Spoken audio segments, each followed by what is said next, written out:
Today is February 23, 2015. I am Janine Kickard of the Lafayette Historical Society Oral History Project. My son Patrick will assist with this interview. Now, let's start with your full name and please spell it. Well, my name is Louis. Middle initial is actually Mario Cosso, and it's spelled Louis, and then capital Mario, and then capital Cosso. Were you born in Lafayette? I was born in Oakland. Oakland. Mm-hmm. Well, who were your parents and what is their background? Were they born in Oakland as well? My father was born in Alameda in 1913, and the family moved to Lafayette. I'm guessing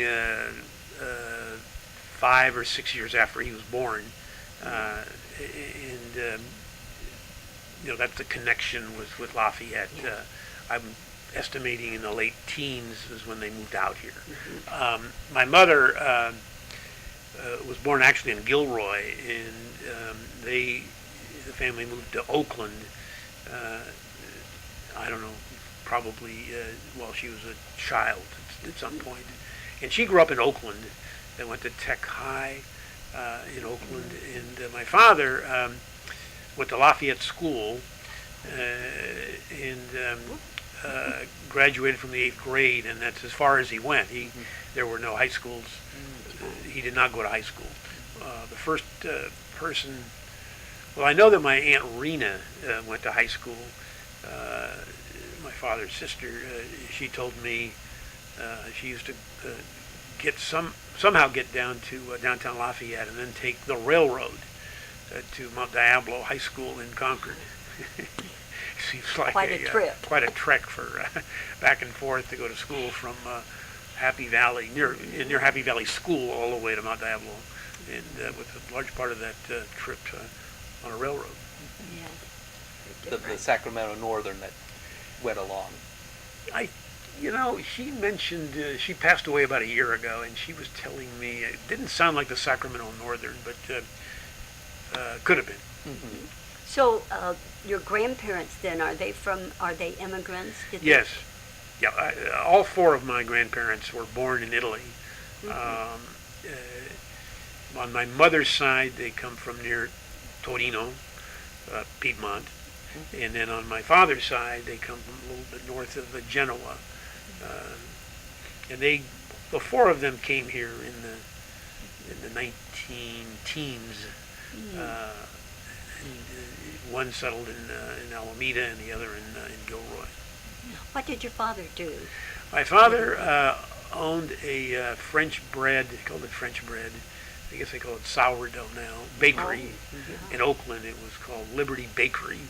It competed with Colombo Bakery and Toscana Bakery, and eventually in I'd say the mid-60s, he sold it to a competitor, Colombo, and then worked for Colombo until he retired.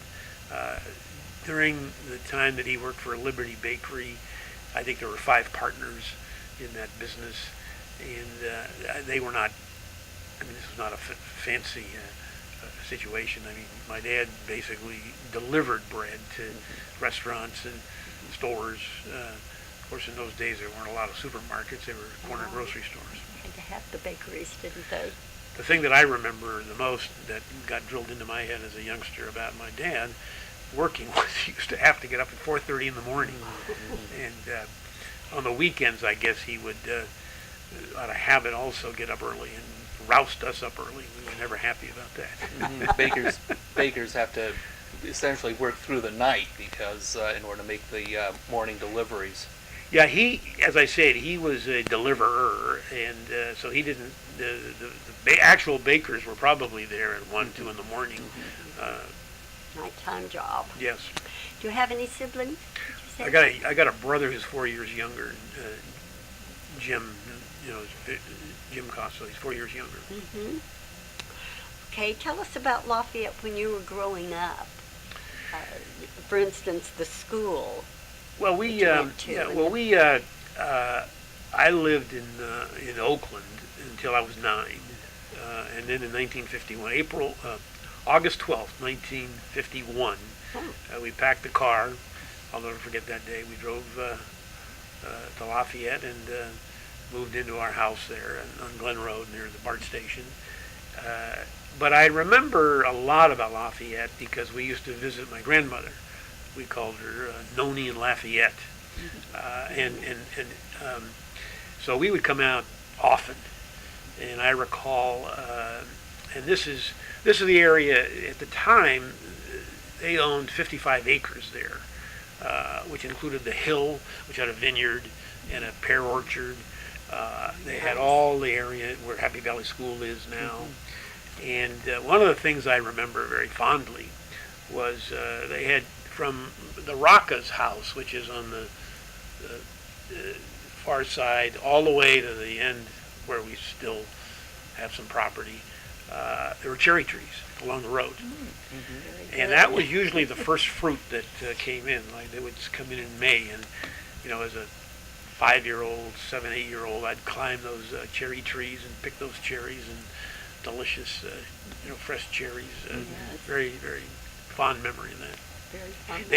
They had peach trees. They had pear trees. They had orange trees, and so I like fruit, which is a good thing. I found out later, but I think the reason I really eat a lot of fruit and enjoy fruit is because we'd go to Lafayette and first it was cherries and the peaches and then later the pears, and love all three of those. And you So get good. the freshest.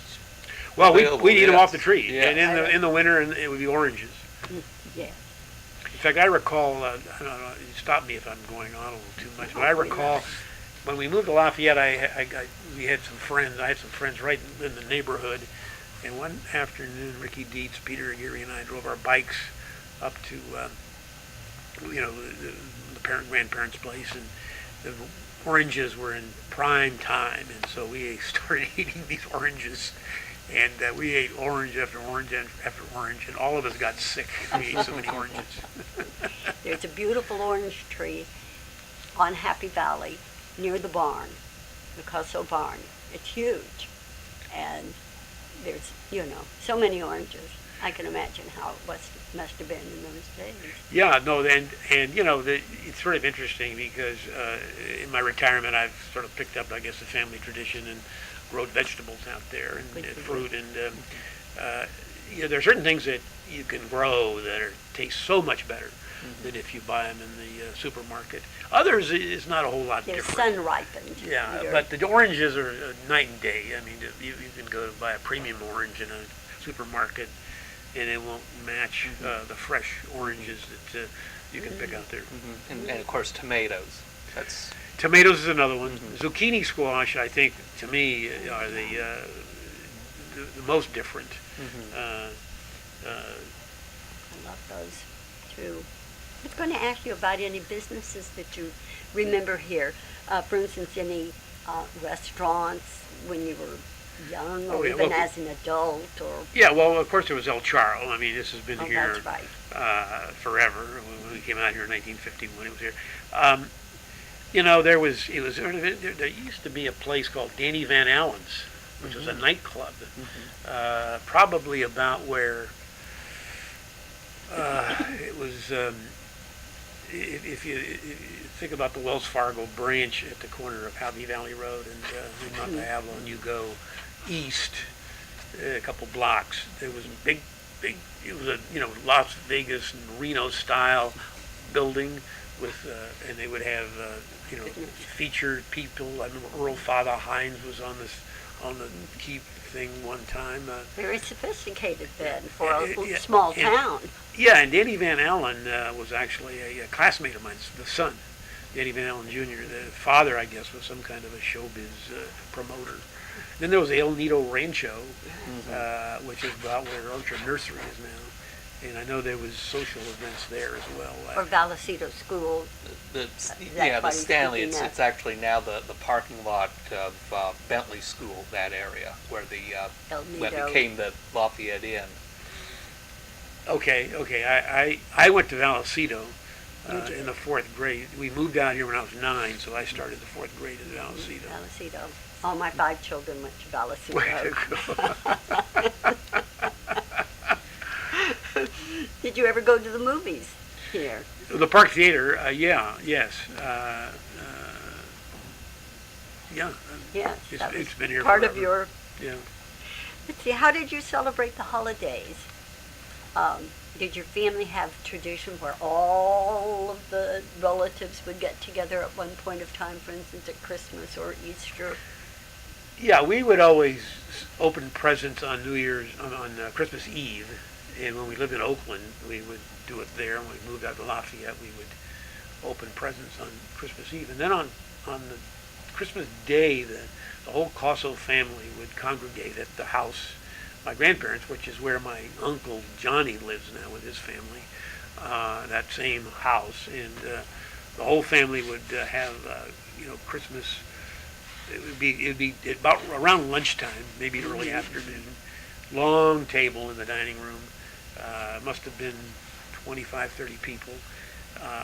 Didn't have it including in kids. shifts? No. All at one time. It was like 3, 4, 5 courses. I mean, and it would start and it would take an hour and a half. And in the afternoon, we would play, out outside, and then Very we'd social. come back in at 6 o'clock for dinner, which was another extravaganza. Yeah, it was. Back in those days, you didn't worry about calories, but I assume The I Italian. consumed huge amounts of calories on Christmas Day. Of course, we You're would always so look. trim now. Well, we would always look forward to it. Obviously, the raviolis were always the favorite of everyone, and then after dinner, my grandfather and his friends would play Pedro, which is an Italian card game, somewhat like Poker or no. Go fish or No. A very common game that people play. Bridge. Bridge, yeah. Bridge. A little bit like bridge. Yes. Yeah. Okay, sounds like a wonderful It was wonderful. It was holiday wonderful. for you. There's so many changes in Lafayette now, and what would you change, if possible, if it were possible for you, actually, what would you change in Lafayette? Well, now? let me try to indirectly answer the question. I was actually thinking about that a week or so ago. I had to drive somewhere in Lafayette, which is not a place I don't normally go to. I was looking around, and I was thinking at the time that, of course, it's changed, but it really hasn't changed. The streets are still pretty much the same. And particularly if you go in the residential areas, particularly around near downtown, the residential areas near downtown, and you go through Happy Valley, it sort of maintained its, I would say I don't want to say rural, but charm. Charm, yeah. So in a way, it hasn't changed. Obviously, where it's changed is, we got a BART station, we got a freeway that goes through. And we've got all these upscale restaurants, which is amazing. So, the Roundup is still there. What's still there? El Charro. El Charro's still there. And you start at the end of where Pleasant Hill Road is, and drive from Pleasant Hill Road up through, let's say, Acalanes Road on Mount Diablo. It's that's still the main drag. You got a little bit of retail there on Moraga Road, and it's that in that sense. To me, it really hasn't changed that much. To be honest with you, and I may be a little. I may be not be seeing reality, but Opened your to eyes. me, it's it's a nice area, and that's that That's makes true. it It's still, if you were here from 1960, it's still recognizable than compared from 1960 and 1940 when there was no freeway and not much of a town. That's right. That's right. You go to some of these places, and you dramatically different. But if you go, as I was saying, from Pleasant Hill Road down to Acalanes Road, Nadiabo Boulevard is still the main drag, and some of the stores are different. But to me, it hasn't really changed that much. Fewer gas stations, though. Fewer gas stations, Fewer yeah. gas And Acalanes High School. There's Acalanes High School is not a whole lot different. They got a new gym, and the football field's a lot nicer, and the baseball field's a lot nicer. But it's still, it's improved. But except for the new gym, Acalanes High School is pretty much the way it was. Did you graduate from Acalanes? Yes. Oh, you did? Yeah, oh yeah. All right. 1960. Well, in 60. Okay, well, we have been discussing the changes or not changes, but still you didn't say if you could change anything. Do you know of an improvement? You were maybe you were just reminiscing. You were just talking about that. In terms of what would I change? God, I got to think about that. Easy to park. Well, it's really not that difficult. I just parked right down here today. Where do you shop then? Well, I go to Safeway, and there's always a, Safeway. What time is that? We'll have to find out because every time I'm there, you always have to go fill around, the parking lot. It around seems. and around. Well, Right. yeah, I have not had any problem. I Well, you go are there. fortunate. Yeah, I hate to say it, but I don't mind parking a little distance away. I mean, you get a good walk, and I frankly, again, and You again, don't have I'm any not. I am change, not a normal. My wife, she's pretty much, sees things one way. I sometimes seem a little different, but Oh, I don't have any parking. What would I change? It's a nice place. oh yes. Yeah. No one has complained to you that there needs to be something or other than it is.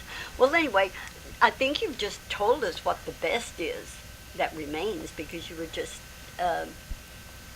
very happy with everything here, and that's a wonderful place to be, I believe.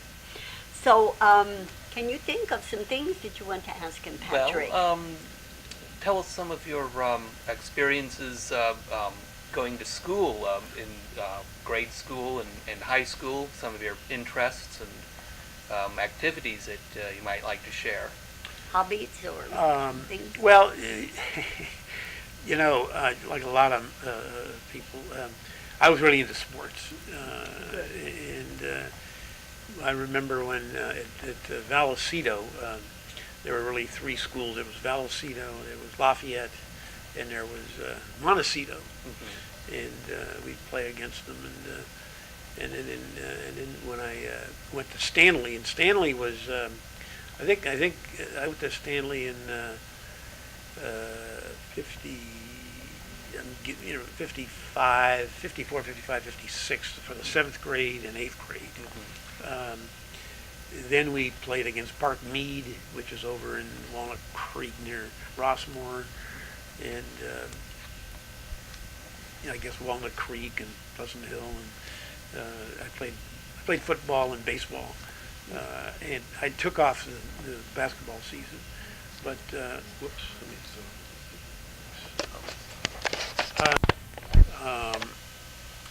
so I remember some, in fact, I probably reached my peak in sports at Stanley School. You're so slim, I would have thought you would be in track. Well, thank you. No, I was pretty fast until I got out of high school. You can, if you The want only to reason I just- have this is because I don't have a watch and I can tell the time. I don't need to answer that. That's a large watch. Yes. And then at Acalanes, I played football, baseball, and Erwin Matson. Have you guys heard about Erwin Matson? He was the longtime coach at Acalanes, football and baseball, and he'd he'd gone to Cal and came out here. And he was kind of they'd won some championships in football before I got there. In fact, my Uncle Johnny, I guess he played baseball at Acalanes. He didn't play football, but they'd had some success in football under Erwin Matson. And he had some quirks, and we always were suspicious that he was spending some time at the roundup, which in those days, in high school, that was kind of no. Very But risque. trying to think, there was a story I was going to tell about Erwin Matson. He would be in the yearbook then. Oh yeah, And, yeah. And then there was that's the track coach, Charlie Eaton, and in the football field, it used to be called Charlie Eaton Field. I'm glad we have that information. Well, and from now you. I go over to Acalanes once in a while to jog around the track, and I notice it's not called Charlie Eaton anymore. But he was a great guy. He was a track coach. We had when I played, I made. I made the varsity as a sophomore, and there were usually one or two, players in football that made it as the varsity as sophomores. I was one of two, and then we had a center. The center was a guy named Phil Condit. I don't know if his mother. The name is may have been familiar, but I involved. don't. Condit Road. Oh, Yeah. that's it. And he was a good student, a very conscientious guy, and he ended up going to Stanford and maybe Princeton, and he became the CEO of Boeing, for about 6-8 years. A And- Lafayette? Yeah, person. well, and unfortunately, he was actually, I don't know if the word is correct, but he was essentially fired as CEO of Boeing. Yeah, and there was a very unflattering article about him in Forbes, but he did manage to be there, for many years and became CEO. And I don't, Amazing. he was, it was interesting because he was always such a good student, conscientious guy. And if you read the article in Forbes about him a year or two after he was, kicked out of the job, his character definitely went downhill. Anyway, what other things might be of interest?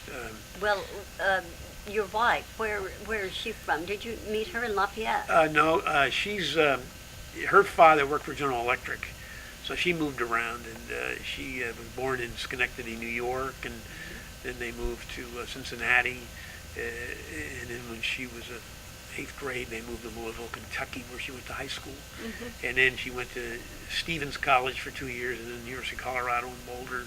That's a lot of moves. And then when she, after she graduated, her and three friends moved out here to teach school, and they got a apartment in Palo Alto, the four of them, and got jobs all in Fremont.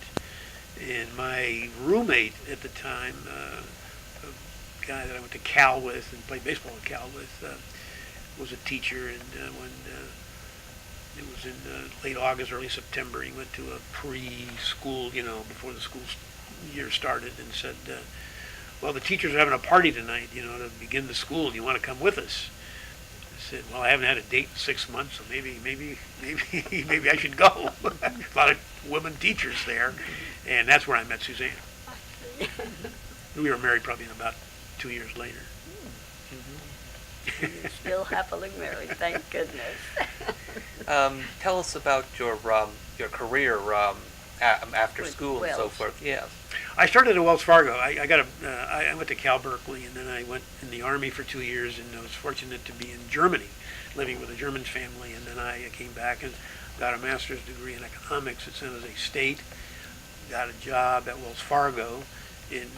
First day was April 1, 1969. We were living in an apartment in Alameda, and I was a municipal bond analyst, learning that trade. And then in 1971, we bought a house in Orinda, in Meadowview Road off of Glorietta. We were still in the same house.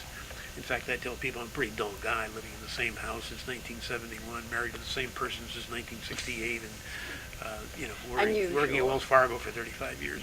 Well, you say, though, that you lived in Orinda, or you do, and so, but you come sometimes to Safeway in Lafayette, or in Orinda? We live on 74 Meadowview Road, and it's right at the top of the hill there when you go off Acalanes Road, turns into Glorietta. So Lafayette is actually closer than Orinda. So we pretty much shop in Orinda, in Lafayette, unless we're going to head towards Oakland. All right. So, let me see.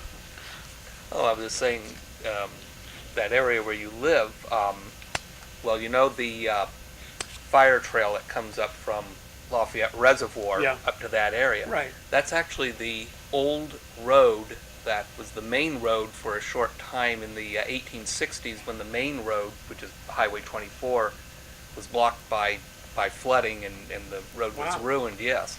Wow, so the old Yes. rim trail, is that what you're saying? The rim Well, trail? the road that comes up from the lake trail at the reservoir side, the shoreline, and then goes up to the rim trail. Okay, yeah.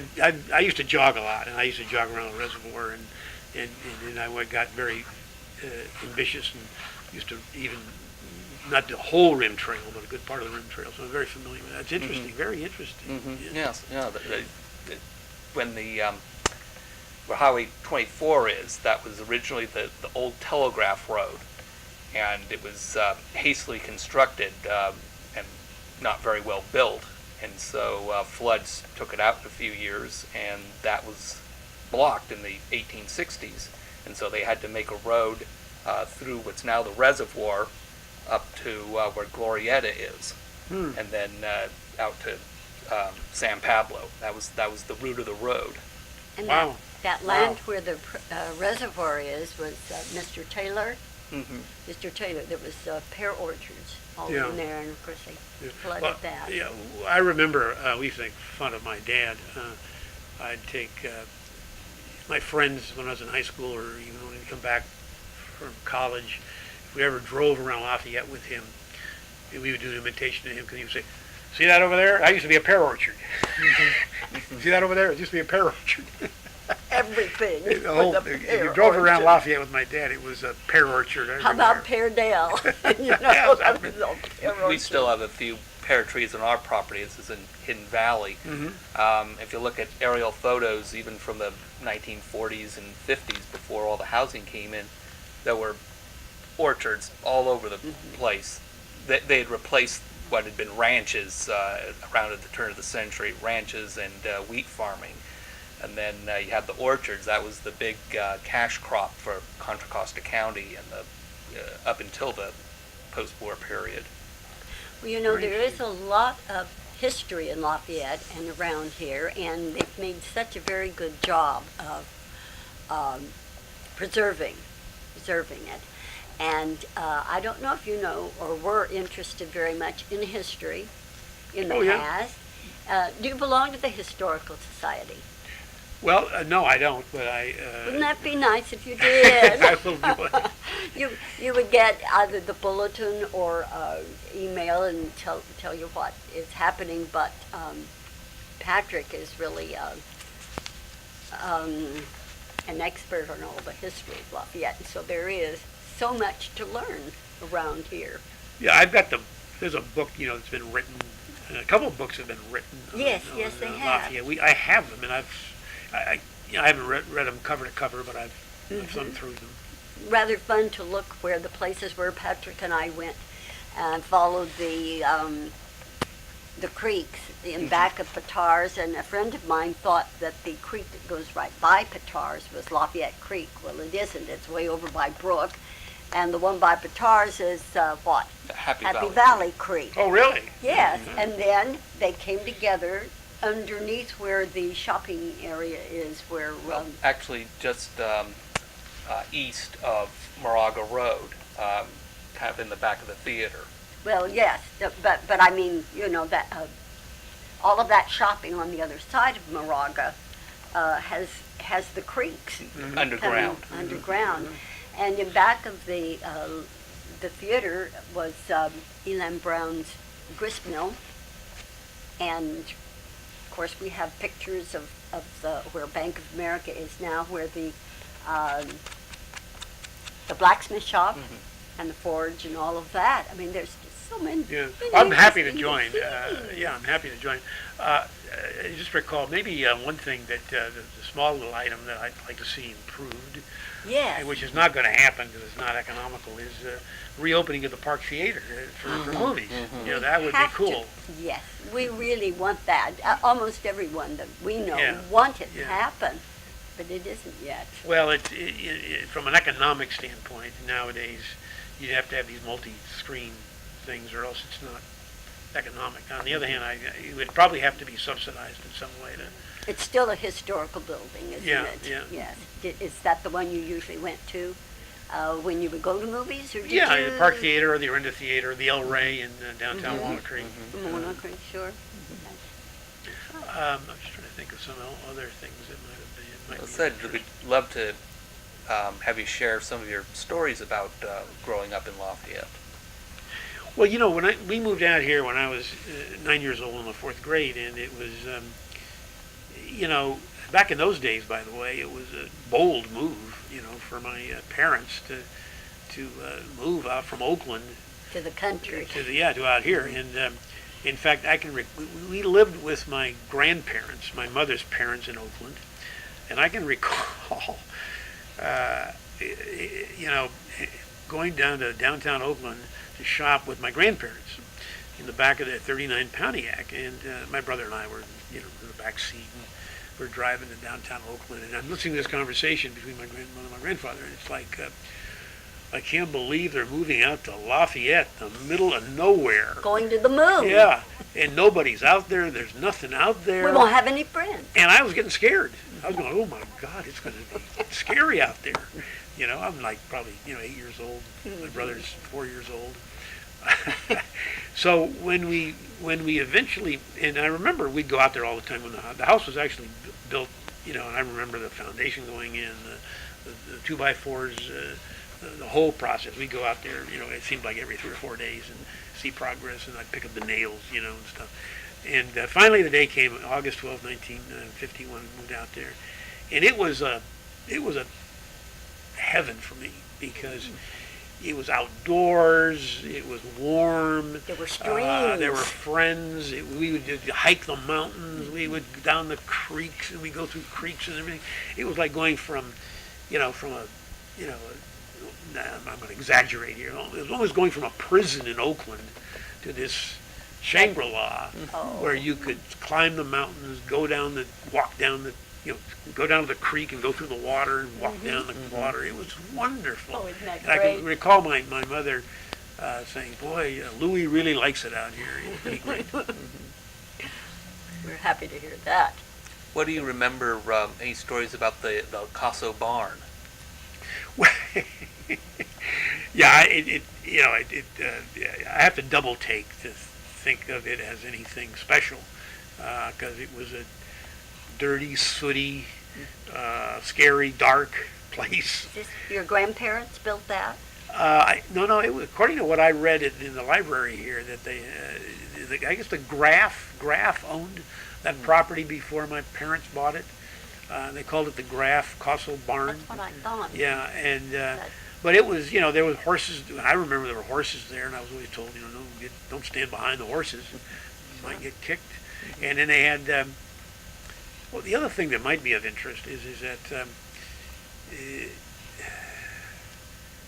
well, I know in Oakland we had in the basement we made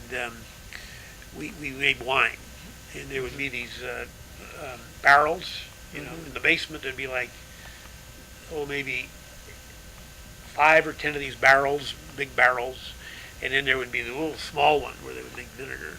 And then they had this big, huge area there. I don't know what you call it, but what would happen is we would in October, we would drive out, and I guess we had a truck. I guess we had my grandfather's truck, and we would pick the grapes on the hill, which is probably where I don't know. There's houses up there now.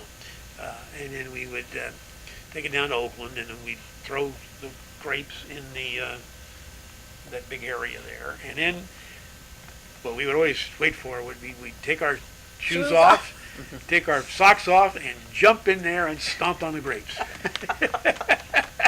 And we always loved that. Yeah. Was that Gina Lillibridge or who's the other? Lucille. No, well, she Lucille. also has a joke. And I have to say, that's a great experience. I have to say, we did not wash our feet or take a shower. Before? Maybe after. They were a little purple. Oh, definitely afterwards. I guess. But anyway, that was always a lot of fun. Do you have any pets? Have you always had cats or dogs or ostriches? Well, Lions they and tigers, they always had bears. Bum. They had a dog which, well, this was not attractive at all. But that poor dog was tied to the fence, tied to the walnut tree right outside the house. There was a walnut tree, and Bum was always tied to the tree. And so, as far as I knew, this dog never left that tree his whole life. Very sad. And they would always, and it would feel, he would get scraps. There was no such thing in those days. Dog food. There's no dog food. You just got scraps. I would say it was not totally humane, and maybe I regret it. Those are long ago. Yeah. That was long ago. Have you had pets? Well, though? we had Are you- pets. Yeah, we had a you're dog, and fond we had a of- few dogs. Yeah, it went in our house. Yeah. Growing up. Yes, growing up with children. Have any holiday traditions when you grew up, and Well, he did speak about the when holidays and having the big when the family yes, together. the Christmas. that was in when you were younger. Just Well, Yeah, I the think if you had anything going on. younger, but as an adult, you still probably got together with your. Well, yeah. I mean, we would get back Brothers. when I was growing up. We would, the Christmas day, and then the same thing would happen on Easter, which back in those days was a bigger holiday than it is today. I mean, Easter used to be a big deal. And then again, the family would gather just like it did in. Well, families were a big deal in those days yeah, too. yeah. There's Yeah. not so much tradition with families today as they did. No, that's Long right. ago. We have what's happened in our family is our house is a gathering place now for basically for Easter, Thanksgiving, and Christmas. And my brother and his wife and child Jason and their kids come over. An army comes over, do Pardon? they? An army. Yeah, and a then we have large and my son group. and his wife and my daughter and the boyfriend come over. So we usually get I don't know 12, 15 people for most. It's pretty consistent. They're always That's there. wonderful. Yeah, it's nice. It's nice. It's nice to it really is. It's really nice to see. You get to see these people. For the whole day, Yeah, half a day. The news. Yeah, and what's get up happening. to see what they're like and what's going on. When you were raising your family, did you go on a vacation any place, fishing at some lake or? Well, we ended up buying a timeshare up in Lake Tahoe Oh, in great. 1981, and so we had 2 weeks where we would go up there, sort of Once the a same year. time next year, Mhm. kind of thing. Well, that's good. Sort of you'd see the same people. Sort of like weird because time goes by fast, so you'd see the same people during that 2 week period every year, and it seemed like when you were there that it hadn't. You'd just seen them the other day, and it was actually a year you hadn't seen them. So we got to develop some good friends, and our children loved it, and yeah, that was really Boating or We would, swimming or just although- hang out? Yeah, the whole 9 years. Go to the beach, boating, swimming, playing a lot of tennis. There's a tennis court on the property. Was that on the North Shore? The Yeah, South? North Shore. It was in Incline Village, Incline just north Village. of that Rayleigh's. If you're familiar with I know Incline Village. Incline Village. Yeah. A long time ago, though. But I know what you're talking about. Well, Incline Village absolutely. is kind of. I remember when we got the place in 1981. They said, there's a building moratorium. They're not going to build anymore. I was okay. Not true. They've continued Not to build. true. And the lake is still cold. Yeah, Freezing, it is cold. freezing, It is because cold. it's so It is deep. cold. It is cold. But we enjoyed it up there. Lots of good memories.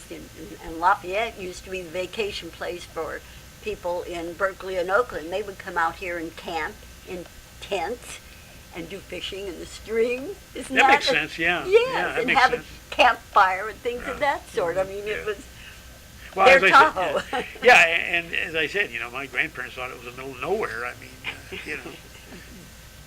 I'm trying to think of anything of interest about Lafayette when I was growing up.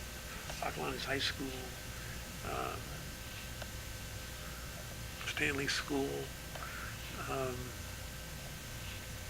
well, I would just say that in looking back, I got a wonderful education. You had a wonderful life, actually. Yeah, I've been didn't very you? fortunate. Yes, Yeah. absolutely. But Yes. you think back on just the wonderful education you got out here. Lafayette has very Yeah, good schools. yeah. Absolutely. Yeah. Mhm. So, our generation was very, very fortunate. Well, Well, as I was saying, I have about 2 minutes left of this side of the tape. Do you want to if stop and there's think any- of something so we can add on? What was your favorite Christmas present, or one of them? Well, the thing that I remember about growing up, I was so into baseball, would be getting a baseball mitt. Rawlings. In fact, the first one I got, I think, was a Rawlings claw first baseman mitt, but that didn't last very long because you could only play first base with it, and later on I got a regular mitt. But I remember this would be this was the fourth, fifth grade, and it's probably fifth grade that there was a guy named Danny Funk who was the best player of the class ahead of mine. He was in the sixth, I was in the fifth, and he was a great baseball player, and he had this wonderful mitt. It was beautiful, and I suppose we didn't think of it that way, but to us guys playing baseball, that was a work of art. And you'd always want to, put on Danny Funk's mitt, but he wouldn't let you. He wouldn't let you touch his mitt. It was everyone, wanted to, use Danny Funk's mitt. Everyone has to have a hero. Yeah, huh? mitt, baseball mitt. Baseball mitt. At Stanley, there was a teacher, Hal White, and he was also I know he was a football coach and the baseball coach, and he was also a teacher, and I was in Mr. White's 8th grade class, and he was a great guy. I mean, he was a great teacher, really got involved with kids, and probably my favorite teacher of all time, Hal White, and a lot of our friends as well. You hear?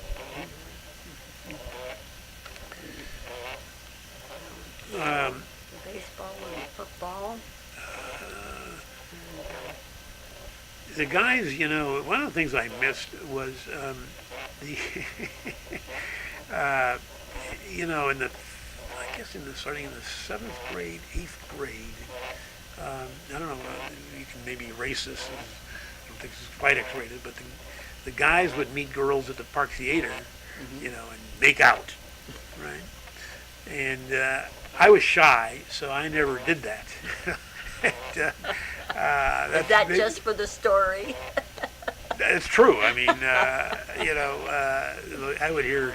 That was one of the things I remember about during my years at Stanley. The guys would, meet girls at the Park Theater and make out, and I missed all that.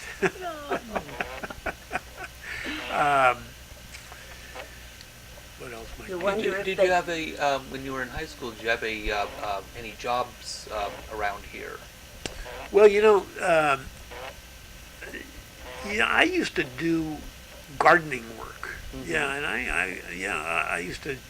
I remember cleaning out gutters along Glen Road. And I remember, in fact, some people now, even nowadays, when people complain about, crummy jobs, I always think back. Well, I remember one morning there, and there was this horrible gutter with horrible weeds. With hard to get the weeds out. Maybe even The dirt rock in was the hard. bottom in there. The rock was hard. The dirt was hard. And I remember there one morning, it was 8:15. I knew it was about a 4-hour job. And I'm sitting here starting to hack away. And I got 4 more hours of this, torture. What made you such a good person? Yeah, then? well, and once you have to do that, you realize anything else you get after that is a lot easier. But yeah, no, I had a lot of gardening jobs. I used to take care of homes when people went on vacation. Matter of fact, Dr. Cook. Sheldon? Yeah, he was our doctor, and he lived down, not Sheldon? quite on Glen, he was on Thompson Road. Thompson or Sheldon? No, Thompson Road. He had later moved to the top of Glen, but when he was, he lived for a long time there, where Thompson and where Glen begins. And I remember, I was a very good, conscientious gardener and caretaker, except one night, I guess we were playing baseball in the summer. Dr. Cook had been on vacation. I went down and turned the water on for the lawn. And then we got into the baseball game, and I forgot about it. Next morning, there's a flood of water, going down Thompson Road. And it was, oh, God, I felt terrible. Now, the good news is that about a week or two later, that was the greenest lawn Dr. Cook ever had. silver lining. Right. So he was your pediatrician Yeah, as a child? yeah. He'd come over. And your children as well, or was he Oh, still no. practicing? No. Yeah. He just for Jim and I, he would come over. I remember he'd come over and you'd have the flu, and he would turn you over. And he would tap you on the back. He'd go, he'd start here, He'd go, felt good, even though he had the flu. Yeah, he was a great guy. That's another person to influence you, and I think that it was great that you had that gardening influence for yourself. Yeah, I used to go up to. There was a Fracchia guy. He was in the cigar business. It was not far from Happy Valley, where Happy Valley School. If you go down towards Lafayette, maybe a quarter of a mile, half a mile, and you go on the other side of the street, he had a mansion of a house that and I used to go there and cut the lawn, hoe weeds. I remember collect the weeds. As a matter of fact, I remember one time I used to pile the weeds up, not the weeds, collect the leaves in the fall. Clippings and so forth. You take the leaves, off the grass, put them in little piles, and then grab them and put them in a wheelbarrow and take them out somewhere where they were going to the garbage can. And I remember one time I had a bunch of piles of leaves, and I go to pick it up, and this huge gopher snake is in the pile. I go, ah! And I managed it. I guess there was a shovel handy, and I ended up chopping this large gopher snake in 3 different pieces. And they're harmless. And Mr. Fracchia came out and said, "Oh, sorry, Louie, terrible thing for you, but Scary. He says that gopher snake is not really bad." He says, as a matter of fact, it eats the gophers. So basically, he was being nice about it, but he was saying, next time, don't kill the gopher snake. Snakes are scary, though. Oh yeah. Because you don't know if it's going. If you're not an Right. expert. If you don't know anything about them. Yeah. Right. Well, we don't want to keep him too long. Well, how are we doing here? How are we doing? Well, I've almost 40 minutes left. If there's anything you'd tell like you what, to if you add. can think. What I suggest is, just throw out the idea is that I guess you're probably going to listen to this. It'll be transcribed. Yeah, you may want to, if you send me a copy, and maybe That's what we will do. and But we can also do a follow-up. add if you Yeah. would. In other words, Yeah. questions that may come up on your part or my part. That's right. we You can- might think of some we things, follow when up. you start Right. thinking about Right. We'd be glad. memories. Yeah. Yes, you can think of them. Well, anyway, I want to thank you very much for sharing your memories with us, and we really appreciate you giving us your time, Louie. It's been an honor and a pleasure. Well, I'm very Absolutely. flattered. I'm very flattered, and certainly this is a wonderful organization, and I would like to help it in any way I Well, can. we want you to be acquainted with history too of Yes. Lafayette, which Yes. is really practically your hometown. Oh, it definitely is. Yeah, no doubt about You it. get given something here that would. Well, thank you very much. Thank you, Patrick. just show